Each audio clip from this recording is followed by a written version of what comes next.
Holy shit. I want you to prepare now. And I want you to understand the why behind what I'm talking about. This is not hype, hopium. This is an understanding of true macro microeconomics. And I want to break it down in simplistic form. And if you can make it through this whole video, on the back end, I'm going to share with you what I'm doing defensively and offensively. I'm going to open up the floodgates, show you exactly what I'm doing with true authenticity. And that's the key. This is the era of authenticity. But if you don't understand that your financial system is completely being rewired as you know it, then you have to wake up.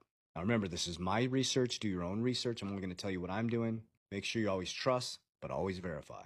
So I want to help you understand what the monetary system is and what it is not. How do you navigate through this? This is nothing new under the sun. So if you go back to 1907, before 1907, our money was attached to reality. Land, gold, silver, our labor was traded for real assets. But after 1907, there was a great collapse. And around 1907, there was tons of different currencies in the United States. We're going into stable coins. Everybody's going to have their own currency.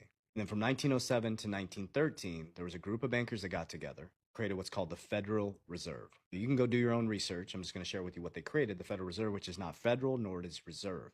So they're not part of the government, and they don't have reserves. But they were here to control the money supply and job markets. Now, their reasoning was because there was too much variance in everybody having different currencies. They wanted a centralized system. In 1913, they created Federal Reserve on December 23rd, 1913, when everybody was away for vacation on the holiday. So after 1913, Federal Reserve took over. And after 1913, your labor went from income in real assets to monetization in debt. 1913 to 1920, we kicked off the 1920s.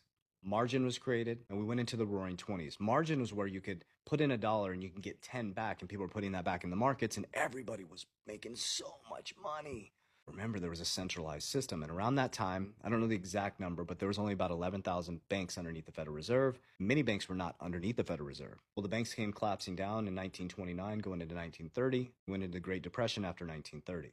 Now, in 1930, the Federal Reserve brought a bunch of banks underneath the Federal Reserve. Remember, they're a centralized system, key to where we're at now, that centralized the money supply. The difference between them and us is they have a printing machine, we don't. So our grandparents went through the Great Depression, destroyed them mentally, physically, and spiritually. That's where it all started. So went into World War II, and after World War II, Bretton Woods was created, the IMF, the Bank of International Settlements, and America became the world's reserve currency. So not only did they centralize the system within America, but we became the centralized federal system for the world.